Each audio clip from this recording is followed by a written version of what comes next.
अस्सलामुअलैकुम जी, वेलकम करते हैं आपको। आज हम फ़ातिमा के बर्थडे पर अपने घर में, और आप तमाम लोग उम्मीद करती हूँ कि हमारे साथ रहेंगे आखिर तक।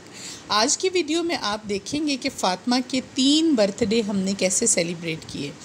एक बर्थडे तो फ़ातिमा का हुआ था स्कूल में, उसकी सारी तैयारी मैंने रात आप लोगों के साथ शेयर की थी कल के व्लॉग में। और उसके बाद सेकंड बर्थडे उसका हुआ जब हमारे घर में जिन मेहमानों को हमने इनवाइट किया हुआ था वो जल्दी आ गए, और फ़ातिमा के बाबा की कॉल आई कि मैं आऊँगा रात को कोई 9-10 बजे के करीब।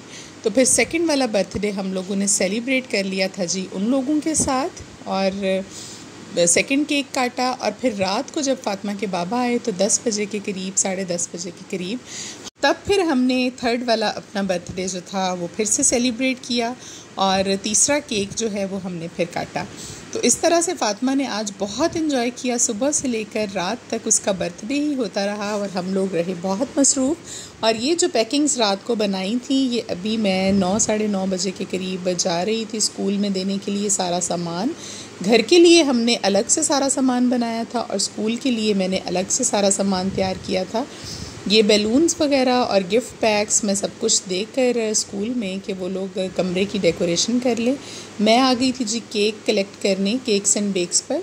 यहाँ पर मैंने 2 केक बनने के लिए दिए थे। बारबी डॉल वाला केक आप देखेंगे अभी आगे चलकर वीडियो में। एक स्कूल के लिए मैंने केक बनने के लिए दिया था और वही केक मुझे पसंद आया। फिर हम लोग घर के लिए भी वही वाला केक जो है वो लेकर आ गए थे, क्योंकि आपको पता है कि लड़कियों के बर्थडे पर बारबी और एल्सा और इस तरह की चीज़ों का ही केक बन सकता है। बाकी जो चॉइसेस हैं वो बॉयज़ की बर्थडे के लिए होती हैं। तो सुबह सुबह ही केक्स एंड बेक्स पर मैं आ गई थी। उन्होंने मुझे कहा था कि 8 बजे आपका केक जो है वो लाहौर से आ जाएगा, आप 9 बजे के करीब आकर उसको कलेक्ट कर लीजिएगा। तो ये पहले मैंने फ़ातिमा के स्कूल वाला केक लिया और अपने वाला केक की मैंने पेमेंट कर दी, लेकिन मैंने उनसे कहा कि केक चूँकि काफ़ी बड़ा है और हमारे फ्रीज़र में इतनी जगह नहीं है, तो मैं आप लोगों से केक शाम के 4-5 बजे दूसरा उठा लूँगी। और ये केक मैंने पकड़ा दिया था स्कूल में, और उसके साथ साथ ही हम लोगों ने बनाई थी जी बिरयानी के पैक्स बनवाए थे बाहर से मैंने स्टाफ के लिए, और जितना भी उनका डोमेस्टिक स्टाफ है और टीचर्स हैं सबके लिए मैंने बिरयानी और रायता और उसमें शामी कबाब और चिकन पीस के साथ बाहर से पैक्स तैयार कराए थे। और कोल्ड ड्रिंक्स जो थी वो मैंने टीचर्स और जितना भी उनका स्टाफ था, गार्ड्स वगैरह, उन सब के लिए मैंने दिया। वो सारा सामान देने के बाद मैं आ गई थी घर जल्दी से। मुझे बहुत सारे काम करने थे, जुम्मतुल मुबारक भी था जी, और जुम्मे के दिन बहुत से काम होते हैं। सूरह कहफ पढ़नी होती है सबसे पहले मैंने, फिर 1-2 और सूरतें हैं वो पढ़नी होती हैं, फिर जुम्मे की नमाज भी ज़रा स्पेशल तरीके से लंबी होती है। तो जल्दी से मैंने सोचा कि जो मेरे करने वाले काम हैं मैं वो कर दूं, और मैंने मटन बनाया जी, और हमने साथ में चिकन की कढ़ाई भी बनाई, मटन की कढ़ाई भी बनाई थी, और मैंने बनाई थी जी बिरयानी। बिरयानी के साथ साथ हमने बनाया था रशियन सैलेड और दूसरा ग्रीन सैलेड, और कबाब वगैरह घर में थे जो वही हमने फ्राई कर लिए थे। तो ज़्यादा लोग तो हमने नहीं बुलाए, बस एक फ़ैमिली है, फ़ातिमा के कज़न्स ही हैं, उनके साथ इसकी काफ़ी बनती है, तो उनको मैंने इनवाइट किया हुआ था। उनके 2 बच्चे हैं और वो आंटी हैं, उनके हस्बैंड हैं, वो लोग आए थे जी हमारे बर्थडे पर। तो मेरी आप अभी मेरे काम देखिए कि साथ साथ मैं सालन पका रही थी, तो मुझे ये था कि मेरी सूरत जो है वो किसी सूरत रह ना जाए, तो वहीं पर बैठे बैठे मैंने साथ में ही अपना कुरान पाक भी पढ़ना शुरू कर दिया, और सालन मैंने अपने पास रखा हुआ था, उसको मैं भून रही थी। आपको पता है कि मटन काफ़ी एक्सपेंसिव चीज़ है, अब तो 2400 रुपये तकरीबन केजी है ये, हमें इस हिसाब से यहाँ से मिलता है। तो ये बहुत ध्यान से पकाने वाली चीज़ होती है, ना तो इसको ज़्यादा गल जाना चाहिए और ना ही ये कि इसमें कोई कसर रह जाए और कच्चा रह जाए तो भी ये खाने के काबिल नहीं होता। तो इसको ज़रा मैंने ख़ुद ध्यान के साथ पकाया था। बाकी जो मेरी किचन में काम करने वाली बच्चियां हैं उन्होंने मेरी हेल्प की थी, और चिकन कढ़ाई पर मैंने उस बच्ची को लगा दिया था सारा कुछ डालकर कि जल्दी से वो पका लेगी, और फ़ौरन ही मैंने सालन बनाने के साथ ही चावल भी बना दिए थे, और रायता सैलेड वगैरह बच्चियों ने तैयार कर लिया था। अब मेरा सिर्फ रह गया था रशियन सैलेड का काम। वो भी मैंने बच्ची से कहा कि फ़्रूट्स आप काटो, जब तक मैं चावलों से फ्री होती हूँ तो फिर सारी चीज़ों की मिक्सिंग जो है वो मैं करके तो इसको फ्रीज़र में रख दूँगी। और ऊपर का हमने जो लाउंज सजाया था वो कल आपके साथ शेयर किया था, आज भी आप वीडियो में देखेंगे कि ऊपर वाले लाउंज में हमने डेकोरेशन की थी और वहाँ पर काफ़ी अच्छा सा हमने रूम जो था वो सजा दिया था। फ़ातिमा तो कह रही है कि मामा रात को मुझे मॉल भी लेकर जाएं, लेकिन अब ये मुमकिन नहीं लग रहा क्योंकि उसके बाबा जो हैं वो लेट आएंगे 10 साढ़े 10 बजे के करीब। और आपको पता है कि 10 बजे लाहौर में तमाम चीज़ें और मॉल्स वगैरह जो हैं वो बंद हो जाते हैं, इसलिए मैं इसको नहीं लेकर जाऊंगी आज मॉल। कल देखेंगे, सैटरडे और संडे इसको छुट्टी है, अगर टाइम मिला तो फिर ज़रूर मैं इसको ले जाऊंगी। और खाना हमारा रेडी हो गया था जी दोपहर में ही 2 बजे। उन लोगों के बच्चे जो थे वो स्कूल से डायरेक्ट यहाँ पर आ गए थे, तो मैंने फिर जल्दी से पहले खाना सर्व कर दिया था कि खाना आप लोग खा लें, फिर हम शाम के करीब जो है वो अपना बर्थडे सेलिब्रेट कर लेंगे। एक बर्थडे तो सुबह हो गया था स्कूल में ही। फ़ातिमा बहुत थक गई थी, उसको मैं ले आई थी।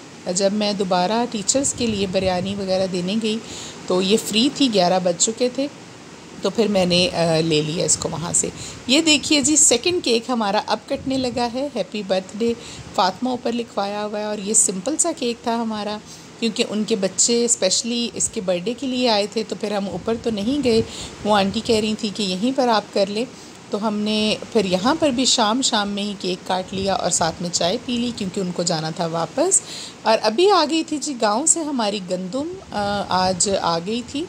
तो मौसम भी बाहर देखिए बादल था, थोड़ा सा ख़राब ही लग रहा था, लेकिन ये कि गंदुम अब आ गई है तो इसको संभालना भी है। हालांकि हम लोग आज बहुत थके हुए थे और बहुत बिज़ी थे, शाम तक रात तक बल्कि हम बिज़ी रहे। लेकिन अगर ये बाहर पड़ी रहने देती मैं तो फिर ये ख़राब होने की भी इसमें कोई चांसेस थे, क्योंकि बारिश जो है उसका पता नहीं चलता, अक्सर ही रात को बारिश आ जाती है। ये सब काम हम करते हैं, आप साथ साथ देखते रहिएगा। मैं आज आपको इस वीडियो में बताऊंगी एक ऐसी छोटी सी आयत जो कि वाकई ही अपने अंदर मोजज़ाती करिश्मे रखती है। और ये आयत है जी सूरह हज की आयत नंबर 40, और इसके बारे में यही फरमाया गया है, बहुत सारी जगहों पर ये रिवायत है कि जहाँ पर आपकी अक्ल और तदबीर काम करना छोड़ जाए, यानी कि आपको कुछ समझ ना आए और आपको ऐसा लगे कि अब ऐसा मुमकिन नहीं, उस वक्त ये आयत आपके लिए मोजज़े कर देगी ज़िंदगी में इंशाअल्लाह। और ये आयत आप देख रहे हैं अपनी स्क्रीन पर, इन्नल्लाह ला कवियुन अज़ीज़, इन्नल्लाह ला कवियुन अज़ीज़ुन। अज़ीज़ भी पढ़ लें, अज़ीज़ुन, क्योंकि आखिर में आकर ये ख़त्म हो रही है आयत, तो ये आप लोगों ने पढ़नी है। वैसे तो इसके बारे में यही है ज़्यादातर रवायात में कि तहज्जुद के बाद इसको पढ़ें, लेकिन मैं समझती हूँ कि बहुत सारे लोगों के पास उस वक्त नहीं होता, और अल्लाह ताला के हाँ दुआ के कबूल होने का कोई एक ही वक्त नहीं है। आप लोगों का ईमान होना चाहिए, दुआएं आप जिस वक्त भी करें सच्चे दिल से करें तो इंशाअल्लाह कबूल होंगी। तो आप लोग इसको किसी एक नमाज के बाद रख लें। अगर आप में से कोई तहज्जुद पढ़ता है या फजर पढ़ता है तो उसके बाद करना ज़्यादा अफजल है इसको। और अव्वल व आखिर 7 मरतबा दरूद पाक पढ़ने के बाद ये सूरह हज की आयत नंबर 40 आपने पढ़नी है 111 मरतबा, और इसको आप ज़्यादा से ज़्यादा 11 दिन तक पढ़िए। वैसे तो 3 दिन भी पढ़ लें तो बहुत है, अगर आपका काम नहीं होता तो 11 दिन लाजमी इसको पढ़ लीजिए आप, तो इंशाअल्लाह बेशक अल्लाह ही कुव्वत रखता है हर चीज़ पर। तो इसका मतलब भी यही है इस आयत का, अल्लाह ताला की कुव्वत और ताकत के सामने फिर दुनियावी जितनी भी ताकतें और जो भी और ताकतें हैं वो तमाम की तमाम सिफ़र के बराबर हैं मेरे सामने और मेरे नज़दीक। क्योंकि अल्लाह ताला जब कुछ करने पर आता है, कोई मोजज़े करता है, तो फिर आप ख़ुद हैरान हो जाते हैं और इंसानी अकल तो वाकई ही दंग रह जाती है। तो ये है कि आप इसको करें पूरे कामिल यकीन के साथ, इंशाअल्लाह आपको ज़रूर इससे फ़ायदा होगा। और बहुत सारे लोगों को मैंने ये आयत पहले भी बताई है और उनमें से बहुत से लोगों के रिमार्क्स मेरे पास आए हैं कि उनका काम इस आयत से ज़रूर हुआ है। तो फ़ातिमा का इंतज़ार हुआ था जी ख़त्म, और उसके बाबा जो हैं वो आ गए थे और साथ में लेकर आए थे फ़ातिमा के लिए और ख़दीजा के लिए गिफ्ट पैक्स बनवाकर, बास्केट्स जिसमें चॉकलेट्स वगैरह थी और साथ में कुछ सामान था। और ये 2 मशीन्स वो मेरे लिए लाए थे, ये मैं आपके साथ शेयर करूँगी बाद में। एक मीट चॉपर था और एक इस्त्री थी, वो लेकर आए थे आयरन, जो कि स्टीम आयरन थी वो। वहाँ से परचेज़ कर जहाँ पर वो रहते हैं। और खदीजा के लिए भी बास्केट साथ आई थी, वरना दोनों बहनों ने फिर आपस में लड़ाई करनी थी कि ये मेरी है और ये मेरी है। ये रेड वाली खदीजा के लिए थी, छोटी कैप वाली, और येलो वाली जो कैप है, ये वाली वाइट बास्केट, ये फ़ातिमा के लिए थी। तो फ़ातिमा बहुत खुश हो गई थी जी। और एक चीज़ और आप लोगों के साथ में शेयर करती जाऊं कि आज मेरा एक नुकसान हो गया। जब मेहमान हमारे दोपहर में बैठे थे तो खदीजा मेरा फ़ोन मेरे पास से उठाकर ले गई। हालांकि इन लोगों को हमने अलग से फ़ोन और टैब दिया हुआ है, और इसने वो ज़मीन पर फेंका। काफ़ी एक्सपेंसिव मोबाइल था और उसका पैनल और स्क्रीन इसने तोड़ दी। वो अब मेरे काम का नहीं रहा। बाकी की शाम तक की वीडियोस फिर इस पुराने मोबाइल पर ही मुझे बनानी पड़ी और बहुत प्रॉब्लम हुआ। लेकिन ये कि अब बच्ची है, बस क्या कर सकते हैं जी, नुकसान किस्मत में लिखा था, हो गया, तो कोई इशू नहीं है, नया ले लेंगे।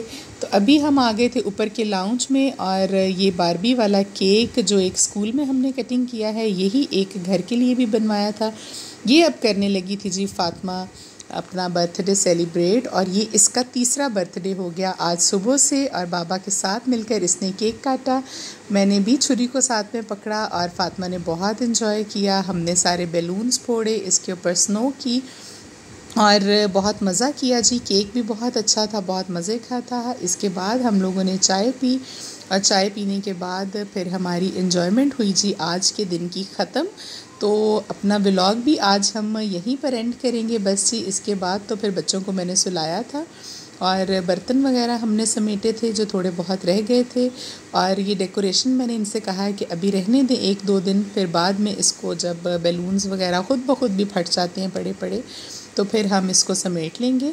तो 1-2 दिन सजा रहे ज़रा। फ़ातिमा की बर्थडे का थोड़ा सा अभी बाकी है खुशी।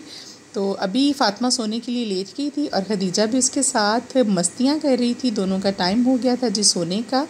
मैं आज के व्लॉग को करने लगी हूँ ख़त्म जी, इस दुआ के साथ कि आप अपने घरों में खुश और आबाद रहें, खुशियाँ बांटें एक दूसरे में, और आपकी ज़िंदगी में अल्लाह ताला आसानियाँ पैदा करे, आपके बच्चों के लिए आसानियाँ पैदा करे, और आप लोगों को हर दुख और तकलीफ़ से वो महफूज रखे। पंजतन पाक का सदका करके हम सब के लिए अल्लाह ताला आसानियाँ कर दे। अपना बहुत सारा ख्याल रखिएगा, अपने बच्चों का ख्याल रखिएगा, घर वालों का ख्याल रखिएगा, और हम अभी आपसे चाहेंगे जी इजाज़त, इंशाअल्लाह कल तक के लिए। अल्लाह हाफ़िज़।